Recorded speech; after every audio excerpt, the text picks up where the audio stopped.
Donald Trump launched his presidential campaign with tough talk about immigration. Today, we examine the challenges of refugees coming to America, and we'll ask Trump if his hard line on illegal immigration extends to legal refugees and asylum seekers fleeing the Mideast and Africa in incredible numbers. But first, how do Americans feel about taking on refugees from Syria? Millions have already fled in desperation under attack from their own government as well as ISIS Islamic extremists. President Obama has decided to accept nearly 200,000 refugees by 2017. A new full-measure Rasmussen Reports poll released today finds a majority of Americans think we should take fewer. 28% say 200,000 is too many. Another 28% say we should accept no refugees at all. 27% say they're okay with 200,000, and 10% say that's too few.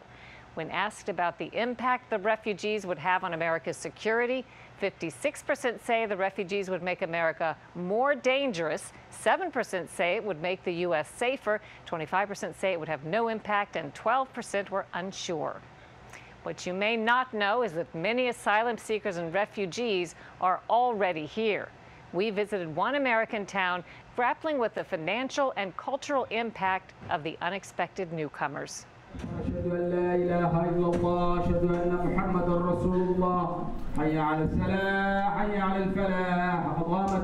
These may look like city scenes from Africa or the Mideast, but they're actually in Maine, where families like the Sharyl are coming to seek asylum.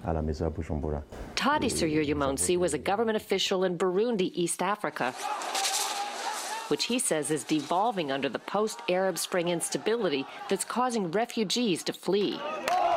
But why are some ending up in, of all places, Lewiston, Maine? The Sharyl were pointed here after they arrived in Boston. At the airport, a fellow African noticed they seemed lost. And approached them and told them the best place now they can go is Lewiston, or Maine. Ashkan Tibet is also in Lewiston, seeking asylum from Djibouti, East Africa, fleeing an arranged marriage. I came to Lewiston because I learned that there were many Djiboutians living in Lewiston, and I thought I could get help by them and I can be supported by the community. Lewiston, Maine is struggling to build a new economy after its once bustling textile mills shut down. Today, it's become a magnet for asylum seekers, catching everyone off guard, including Mayor Robert McDonald. And I had never heard of asylum. I didn't even know what this was. But I went up to the welfare office, and I was up there, and they were telling me, and they said, oh, we got a whole bunch of people. I think they were from the Congo. They speak beautiful French. I said, really? That's beautiful. I said, because I have jobs. Yeah, send them here. Can't because they're asylum seekers. They can't work. Unlike refugees who are allowed to work right away, asylum seekers are different. While their applications are processed, federal law prohibits them from getting jobs, and they're not eligible for most aid. That's why they come to Maine. It's one of the few places that does give welfare to asylum seekers. Phil Nadeau is Deputy City Administrator. You know, a family might be eligible for a voucher to pay for rent, which, you know, on average could be about $500 or $600 a month. And it's not just rent. They may get help with medicine, food, and utilities, all courtesy of local taxpayers. The immigrants know the benefits at City Hall. Explain how you're getting by, how you're getting along. The City Hall support me.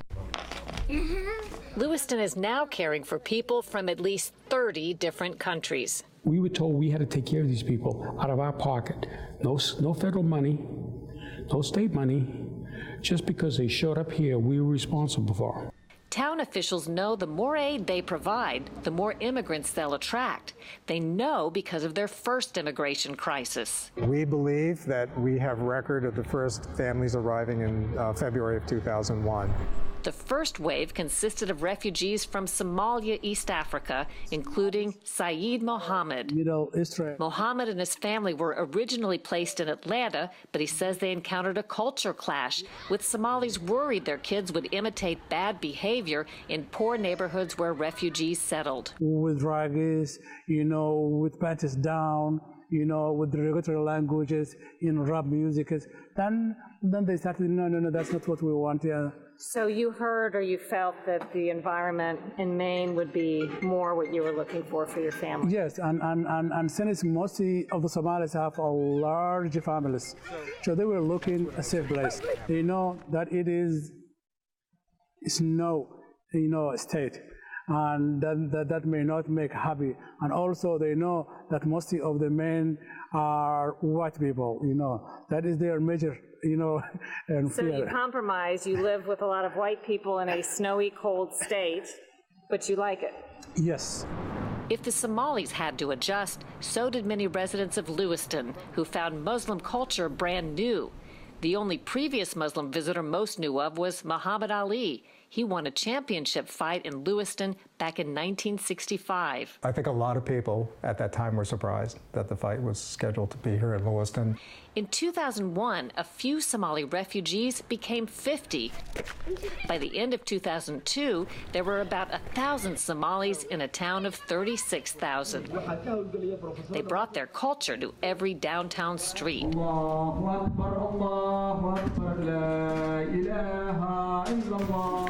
Mayor McDonald says many locals felt the newcomers should adopt American ways. Leave your culture at the door, okay? Leave your culture at the door. What does that mean? That means we have a certain culture here. Don't start mixing ours in with yours, okay? And that goes for Europeans, that goes for Asians, and that goes for anybody else. We have a specific culture here. I've told them that many times. I said, look, you've got to assimilate. Fueling resentment was the fact that elderly and disabled Americans were on waiting lists for assistance, while the Somalis swallowed up nearly a third of Lewiston's welfare budget. In 2002, then-Mayor Larry Raymond wrote a controversial open letter asking the Somalis to stop coming. Please pass the word. Our city is maxed out financially, physically, and emotionally. For that, he got accused of bigotry. McDonald, the current mayor, says the implication still sticks. We had a person here the other night. She was an immigration attorney. And she pointed out, she said, well, Maine's the whitest state in the union. What exactly does that mean? I said, I know what it means. What you're doing is you're calling us racists. I said, there's nobody down there at the borders telling people to leave. The people, I think if you go down and talk to the Somalis, what you do, you'll see that they feel very welcome here, okay? I have a good relationship with them. The Maine people are very good people. They welcome the Somalis. Today, the Mohammeds own a popular ethnic market. This is a photo of my whole family. We have 8 kids together here. Mohammed tells us 3 of their children have become a doctor, an accountant, and an engineer. McDonald says the Somalis have become good citizens, but he worries how Lewiston can manage a new flood of asylum seekers. They're costing us a fortune because they're costing the people of Lewiston, not the state of Maine, not the federal government, but the city of Lewiston is being taxed for that. Today, there are about 5,000 refugees and asylum seekers in the Lewiston area, 10% of the population consuming 40% of the welfare. Policymakers have a very difficult job to do. There's not a lot of resources, and they're trying to divide up a progressively smaller pie every single year. The competition for scarce resources poses a dilemma other U.S. towns are likely to face in greater numbers. There's an endless population of deserving immigrants. People welcomed us warmly and support us. I feel like I've been here forever, and I feel like I belong to this place. But taking on these immigrants means difficult choices. Is the town, is the state better off because of this diversity that's happened? No, I'm not going to say it is, because, as far as I'm concerned, I don't care if you're black, white, yellow, what we want is people that are going to help us move forward. After months of debate, a new state law takes effect October 15th that will require Maine taxpayers to share in supporting the cost of asylum seekers by paying cities 70% of their expenses.